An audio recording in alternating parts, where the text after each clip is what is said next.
friends, welcome to Subash Trade. இன்னைக்கு வந்து support and resistance னா என்னன்னு பார்க்கலாம் friends.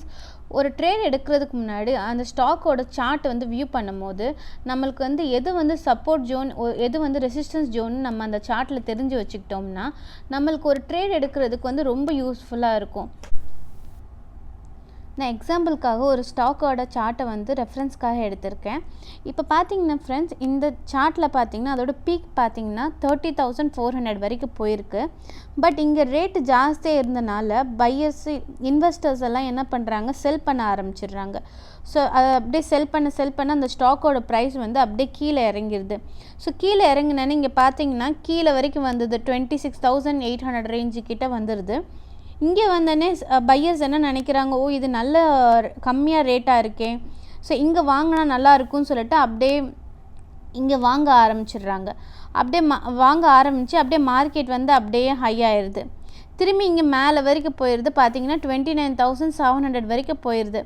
இங்கே போகும்போது என்ன நினைக்கிறாங்க, ஐயோ இங்கே ரேட் வந்து ரொம்ப ஜாஸ்தியாக இருக்கே, நல்ல ப்ரைஸாக இருக்கே, இங்கே விற்றா நல்லா ப்ராஃபிட் புக் பண்ணலான்னு சொல்லிட்டு அப்படியே இங்கே வந்து விற்க ஆரம்பிச்சிடுறாங்க. ஸோ விற்க ஆரம்பித்து கீழே வந்துடுது. கீழே வரும்போது 28,000 கிட்ட வந்துடுது. ஸோ இங்கே வரும்போது இன்வெஸ்டர்ஸ் எல்லாம் என்ன நினைக்கிறாங்க, இப்போ வந்து ரேட் வந்து ரொம்ப கம்மியாக இருக்கே, இப்போ வாங்கினா நல்லா இருக்குமேன்னு சொல்லிட்டு திரும்பி வாங்க ஆரம்பிச்சிடுறாங்க. ஸோ இந்த மாதிரி செல் பண்ணுறதும் பை பண்ணுறதும் சொல்லிட்டு ஒரு பேட்டர்னாக நடந்துக்கிட்டே இருக்குது. ஸோ இது எப்படி நடக்குதுன்னா, இது வந்து நம்ம ஒரு அப்போ இருக்க இன்வெஸ்டர்ஸோட மைண்ட் செட், அதுக்கடுத்து எமோஷன்ஸ் சொல்லலாம், பையர்ஸ்க்கும் செல்லர்ஸ்க்கும் இருக்கிற மைண்ட் செட் தான். அப்போ வந்து விற்கலாம், இப்போ வந்து வாங்கலாம், அந்த மாதிரி அவங்களுக்கு எப்போ தோணுதோ அந்த மாதிரி அவங்க பண்ணுறனால இந்த மாதிரி ஒரு பேட்டர்ன் வந்து ஃபார்ம் ஆகுது. ஸோ இங்கே வந்து டிமாண்ட் ஜாஸ்தி ஆகுது, இங்கே வந்து டிமாண்ட் கம்மியாகி சப்ளை ஜாஸ்தி ஆகிடுது. ஸோ இந்த மாதிரி பை பண்ணவும் செல் பண்ணவும் ஒரு பேட்டர்ன் வந்து ஃபார்ம் ஆகிட்டே இருக்குது. ஸோ இப்படி தான் வந்து ஒரு ரெசிஸ்டன்ஸ் ஜோனும் சப்போர்ட் ஜோனும் வந்து ஃபார்ம் ஆகுது. ஸோ எனக்கு வந்து ஃபஸ்ட்டு இங்கேருந்து ஃபார்ம் ஆகும்போது இங்கே தான் சப்போர்ட் ஜோன் சொல்லிட்டு எனக்கு ஃபஸ்ட்டே தெரியாது. இது ஃபார்ம் ஆனதுக்கு அடுத்து தான் இது தெரியும். மேலே மார்க்கெட் வந்து இங்கேருந்து மேலே போகும்போது தான் தெரியும் இது வந்து சப்போர்ட் ஜோன். மேலே ஏறினதுக்கு அடுத்து கீழே இறங்கும் போது தான் தெரியும் இது வந்து ரெசிஸ்டன்ஸ் ஜோன். இந்த ரெசிஸ்டன்ஸ் அண்ட் சப்போர்ட்டை வந்து டிமாண்ட் அண்ட் சப்ளைன்னு கூட சொல்லலாம். இப்போ பார்த்தீங்கன்னா ஃப்ரெண்ட்ஸ், இங்கே பார்த்தீங்கன்னா ரெட் கலரில் எழுதிருக்கு பார்த்தீங்களா, ரெசிஸ்டன்ஸ் சொல்லிட்டு. ஸோ இதை எப்படி ரெசிஸ்டன்ஸ் ஆச்சுன்னா, இங்கேருந்து இன்வெஸ்டர்ஸ் எல்லாருமே வந்து நிறைய மக்கள் வந்து இங்கேருந்து விற்க ஆரம்பிச்சிட்டாங்க அந்த ஸ்டாக்ஸை வந்து. ஸோ விற்க ஆரம்பித்தனால அது அப்படியே கீழே இறங்கிடுச்சு. கீழே இறங்கி இங்கே சப்போர்ட்டு வந்துருச்சு. ஸோ இதை எப்படி சப்போர்ட்டுன்னு சொல்கிறாங்கன்னா, இங்கேருந்து மார்க்கெட் ஏற ஆரம்பிச்சிருக்கு. ஸோ அதனால தான் வந்து இது சப்போர்ட் ஆகிருக்கு, இது வந்து ரெசிஸ்டன்ஸ் ஆகிருக்கு. ஸோ இங்கேருந்து அப்படியே மேலே ஏற மேலே இங்கே வரைக்கும் ஏறி திரும்பி இங்கேருந்து பையர்ஸ் எல்லாம் என்ன அங்கே இன்வெஸ்ட் பண்ணவங்க தான் என்ன நினச்சிருக்காங்க, ஓ இந்த ரேட்டு வந்து நல்ல ரேட்டு, இங்கே செல் பண்ணால் நல்லாயிருக்கும்னு சொல்லிட்டு திரும்பி அவங்க செல் பண்ண ஆரம்பிச்சிருக்காங்க. ஸோ செல் பண்ணி இங்கே வரைக்கும் இறங்கியிருக்கு, திரும்பி இங்கேருந்து ஏற ஆரம்பிச்சிருக்கு. ஸோ இங்கே ஏற ஆரம்பித்த இடத்துலேருந்து தான் வந்து நம்ம சப்போர்ட்டுன்னு சொல்கிறோம். ஸோ இந்த மாதிரி இங்கே வந்து ரெசிஸ்டன்ஸ், திரும்பி இங்கே வந்து சப்போர்ட். இந்த மாதிரி டிமாண்ட் வந்து ஜாஸ்தி ஆகுது, இங்கே வந்து சப்ளை வந்து ஜாஸ்தி ஆகுது, அதே மாதிரி டிமாண்ட் வந்து கம்மி ஆகுது இந்த இடத்துல வந்து. ஸோ இந்த மாதிரி நடந்துகிட்டே இருக்குது பார்த்தீங்களா.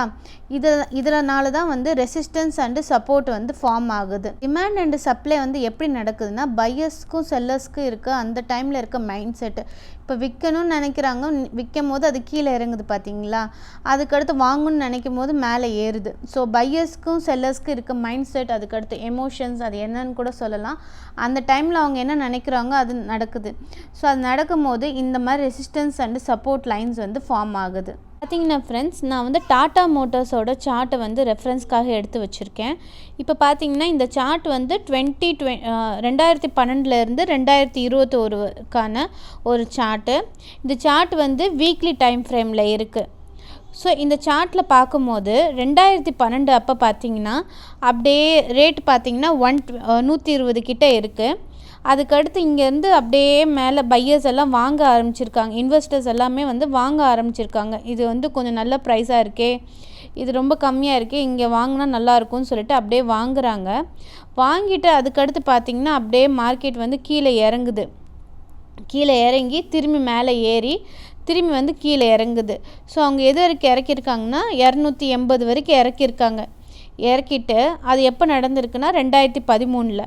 அதுக்கடுத்து பார்த்திங்கன்னா 2013க்கு அடுத்து அப்படியே மார்க்கெட் வந்து அந்த டாட்டா மோட்டர்ஸோட ஸ்டாக் பார்த்திங்கன்னா அப்படியே ரேட் வந்து அப்படியே இன்க்ரீஸ் ஆகுது, கிராஜுவலி இன்க்ரீஸ் ஆகி 2015 பார்த்திங்கன்னா ஒரு 600 ரூபா கிட்ட வந்து நிற்கிது.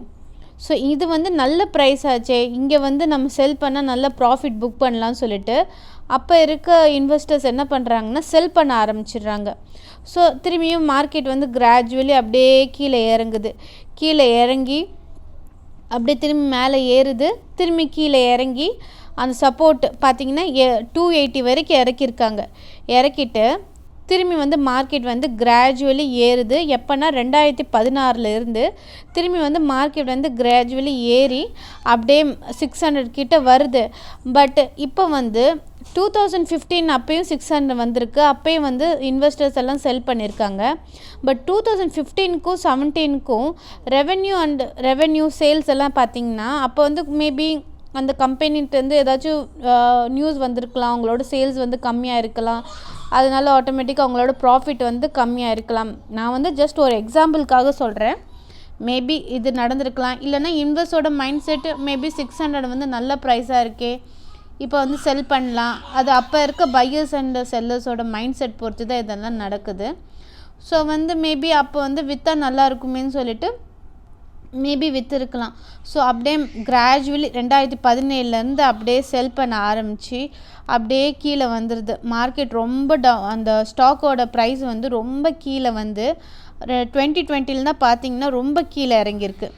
பார்த்திங்கன்னா 80 rupees 40 rupees கிட்டெல்லாம் வந்திருக்கு. அதுக்கடுத்து பார்த்திங்கன்னா மேபி 2020 வந்து அவங்க நியூ பிஸ்னஸ் ஏதாச்சும் ஆரம்பிச்சிருக்கலாம்.